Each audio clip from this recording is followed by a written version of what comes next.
Thank you very much to our good friend, Lori Tan,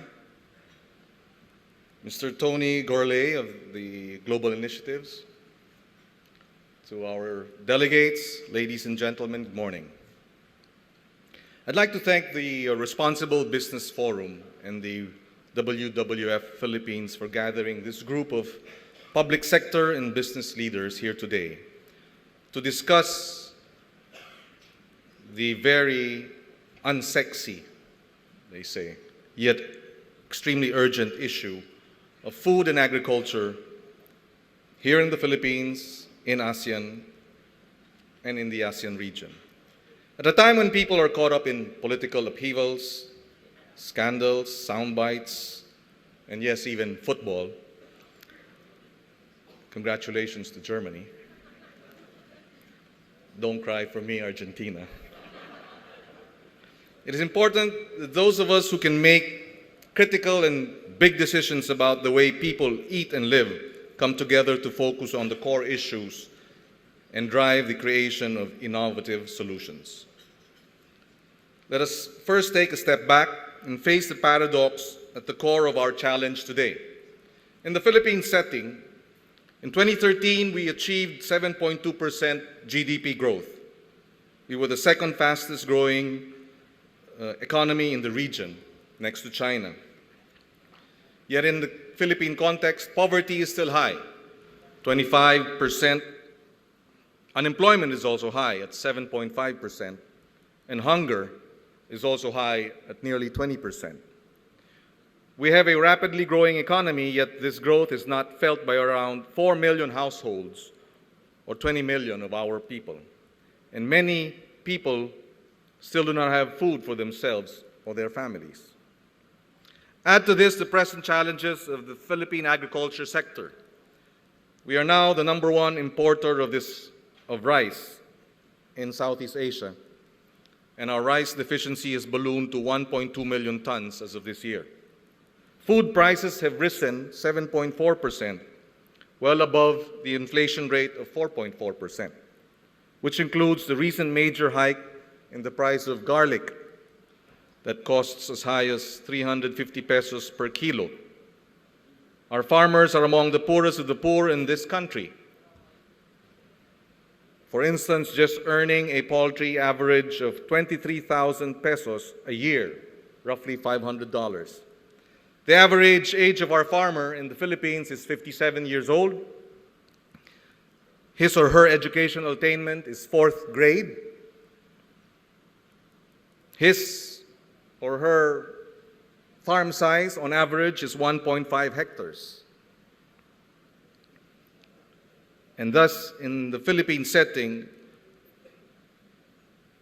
agriculture has largely, or farming has largely become unprofitable and attractive to the next generation. This is compounded by the fact that we've been facing a population spike and could reach 112 million people in 2020. In a country that cannot support our present, much less our future needs, farming is no longer, like I said, sexy. A new generation of Filipinos would rather go elsewhere than farm. Another reality that reared its ugly head in the most disastrous of ways last year would be climate change. Typhoon Haiyan, or Yolanda, brought upon Philippine shores the strongest ever storm in recorded history in November of 2013, costing us at least 6,000 deaths, 1,500 missing, and nearly 100 billion worth of destruction.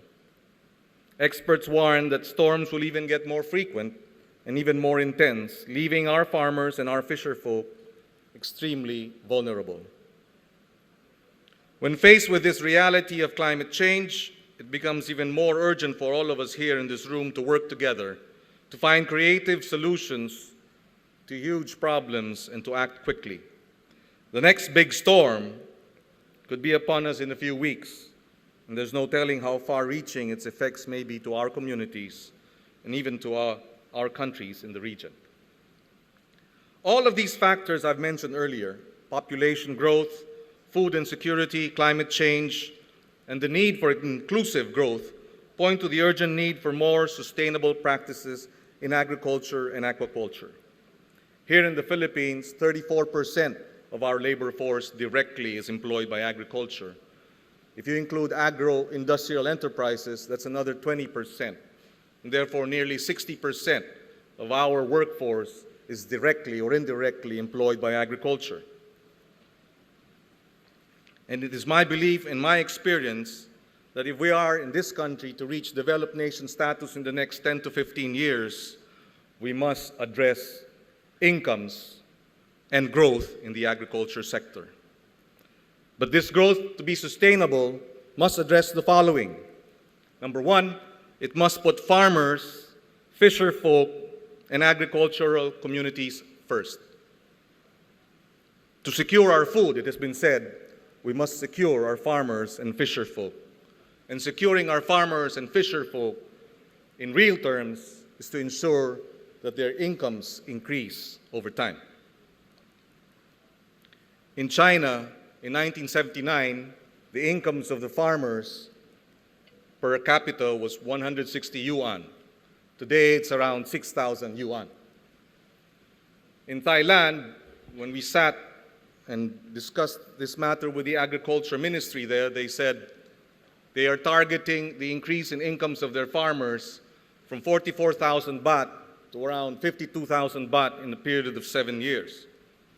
In Vietnam, 2 months ago, in the World Economic Forum, I had the chance to exchange ideas and thoughts on agriculture with the Minister of Agriculture of Vietnam. And he said in so many words that they were doing $500 per capita in 2008. They're doing $900 per capita income for agriculture today. And in the next 7 to 10 years, they intend to do $1,500 per capita income for their agriculture workers in 7 years' time. Critical is income. There's no point in any intervention if the farmer remains poor and the farmer remains left behind. Second, for it to be sustainable, agriculture must integrate environmental care and preservation in its practices. Clearly, the old ways of destroying or harming the environment to get the biggest yields, something that has to be, we must move away from. Third, it must meet the needs of a community without jeopardizing the welfare of others. And fourth, it must demonstrate new ways, new methods of doing things while going back to basics and learning to produce more with less. During my last term as senator of this republic, when I sat as chairman of the Committee on Agriculture and Food from 2010 to 2013, I chaired the Congressional Oversight Committee on Agriculture and Fisheries Modernization. In 2011, we organized a summit dubbed Agriculture and Fisheries 2025, which convened the major stakeholders in the agriculture and fisheries sectors to discuss a vision for agriculture and fisheries by year 2025, or 15 years, and identify points for collaboration and action. Many of them continue to be very relevant today, and allow me to share with you some of them. Among the many insights and resolutions of the Agriculture Fisheries 2025 were the following.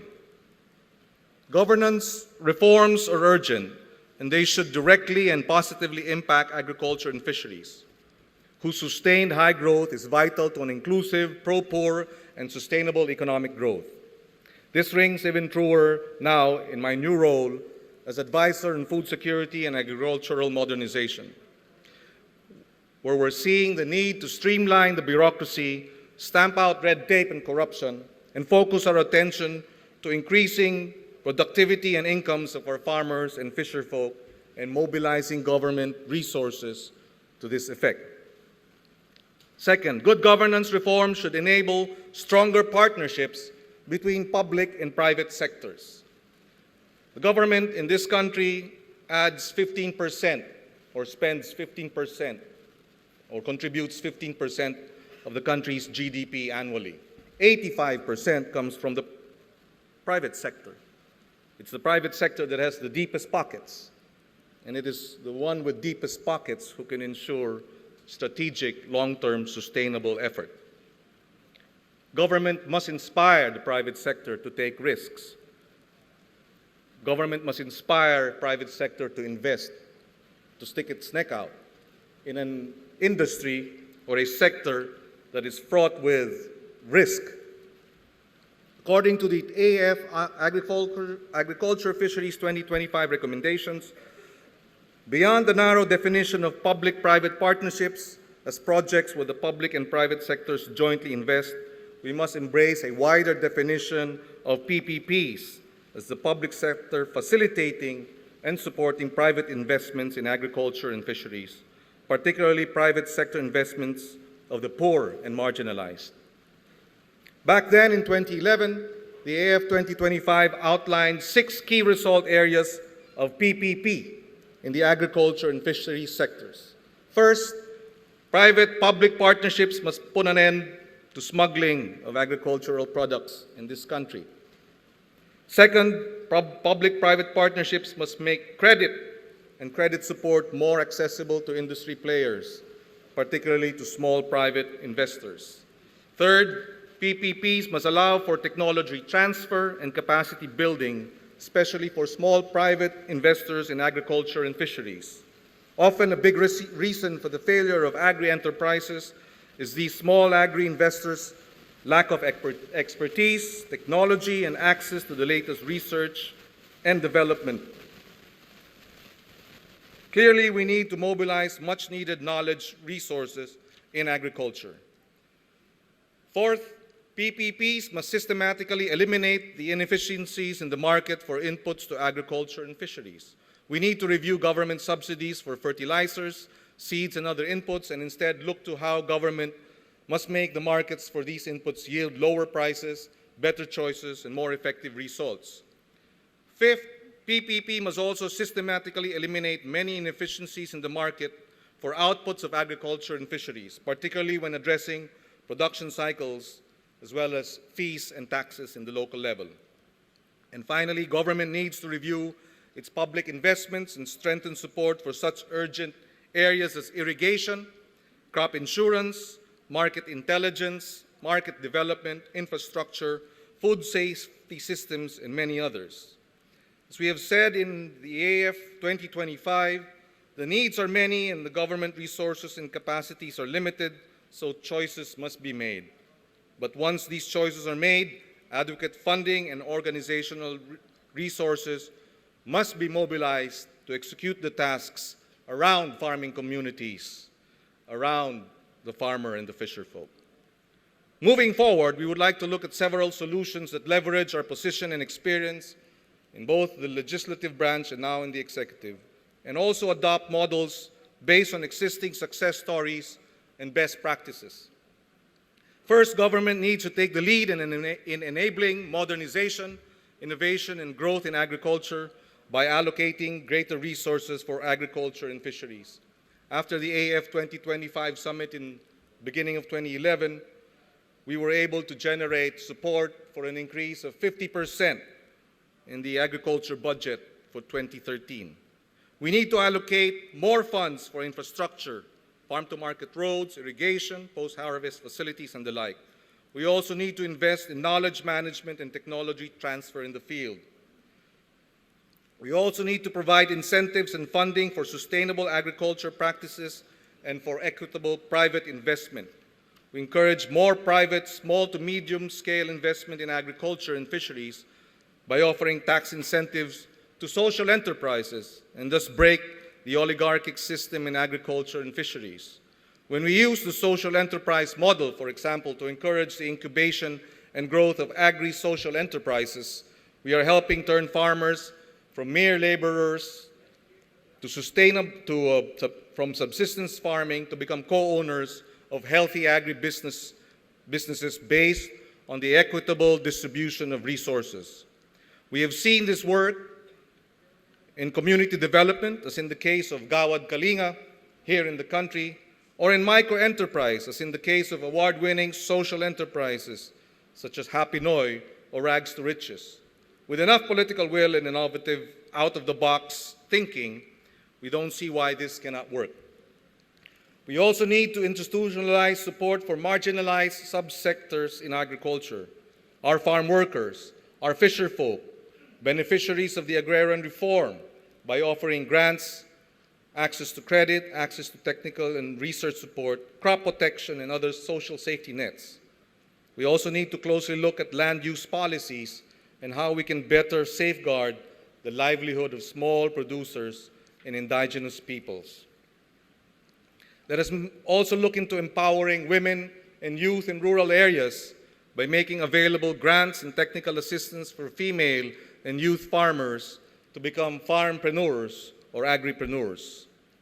In this end, we cannot forget the vital role also that the environment plays in ensuring food security.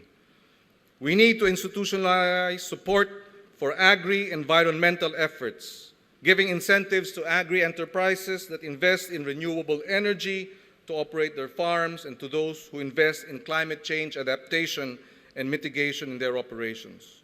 We can also learn lessons from the international carbon market and development system to reward those that make protection of the ecology and the biodiversity a cornerstone of their work. With the integration of ASEAN Economic Community in 2015, it is expected that investments will boom, as well as job opportunities, as well as incomes. As the region prepares for this, governments and the private sector must also work hand in hand to ensure that small players will be given the necessary support and assistance they will need in order to compete with larger players in the sector. For all these to flourish, or even to begin, we cannot stress enough the urgency of working closely with the different sectors in our government. We must introduce agriculture-based interventions, for example, in the conditional cash transfer program of the government of the Philippines. And more importantly, develop market-based interventions to make agriculture and fisheries profitable. A few years ago, I was reading an Oxfam report on food justice, which said, "We cannot have more of the same." I have said, and I've always believed, that for us to achieve different results, we need to think differently. It was Einstein who said, we can't solve problems by using the same kind of thinking we used when we created them. We cannot have more of the same poverty, more of the same hunger, more of the same vulnerability, more of the same injustice. We therefore need to look at the challenges of agriculture from new lenses, with new mindsets and perspectives, with a new vision in mind. We must be willing to take risks, to dare, to do things differently. And finally, in the book, The Omnivore's Dilemma, the author Michael Pollan said, "Our relationship with the planet need not be a zero-sum, and that as long as the sun still shines and the people can plan and plant, think and do, we can, if we bother to try, find ways to provide for ourselves without diminishing the world." He also pointed out, that's the challenge, to change the system more than it changes you. All of us here today are in the right position to change the way our communities, our industries, our governments, and our world thinks about agriculture, food production, sustainability, and the survival and growth of our agriculture communities. I sincerely hope that for the next 2 days we can challenge our own assumptions and think of new ways to address productivity and food security without sacrificing sustainability and the welfare of our farmers and fisherfolk. My daughter, who was then 9 years old, told me in a very simple yet very precise way how we should look at our farmers and our fisherfolk, which I think many of us here who probably were raised in the urban setting may see things differently. She said that we should treat our farmers and our fisherfolk like our parents because they're the ones who feed us. And I think this is how we should change our mindsets as we go through this effort of looking at how we are to address food and agriculture in the country and in the region. We must look at the farmers first. After all, more than the doctor, more than the lawyer, I'm a lawyer, we need the farmer. I hope you don't need a lawyer, because we will need a doctor and maybe a lawyer a few times in our lives, but we need the farmer and the fisherman every day of our lives, 3 times a day. We need them. Yet, in the end, if you look at the state of Philippine agriculture and perhaps many of the agriculture workers throughout the world, they have been neglected, they have been abandoned, they've been taken advantage of, they've been stolen from. And the order of business today is to shift paradigms and give them the respect and recognition that they've long been denied, yet truly deserve. Thank you very much, and a pleasant good morning to all.